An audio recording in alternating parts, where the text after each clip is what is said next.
Good evening সবাইকে welcome আমার ছোট্ট মিনি ভ্লগে। আজকে মঙ্গলবার সন্ধ্যাবেলা সৌভিক আর আমি দুজনেই বেরিয়ে গেছি। ঝিনুককে টিউশনে দিয়ে চলে এসেছি এই ব্যাগের দোকানে। অনেকগুলো ব্যাগ আধছেড়া হয়ে পড়ে আছে, তো সেগুলোকে একটুখানি রিপেয়ার করে টুক করে একটুখানি হালকা করে বিকেলের টিফিন খেতে চলে এলাম বলাইদার কেবিনে, যেটা চন্দননগরের বিখ্যাত দোকান ফিশ ফ্রাইয়ের জন্য। তো এখানকার ফিশ ফ্রাই কিন্তু টপ মোস্ট খাবার। তো চলো ফিশ ফ্রাইয়ের লুকটা একবার তোমাদের দেখাই। ভেতরে একদম মাছের ঠাসা এবং অরিজিনাল ভেটকি, সেটা তোমরা মুখে দিলেই বুঝতে পারবে। যারা খেয়েছো তারা তো জানোই, আর যারা বাইরে থেকে অনেকে আসো চন্দননগরে তারা কিন্তু এই আইটেমটা ট্রাই করতে ভুলো না।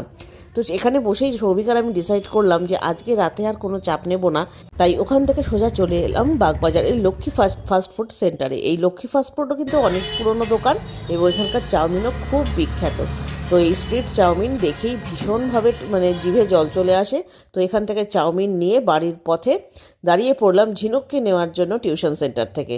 স্ট্রিট চাউমিন কার কার প্রিয় জানিও। টাটা।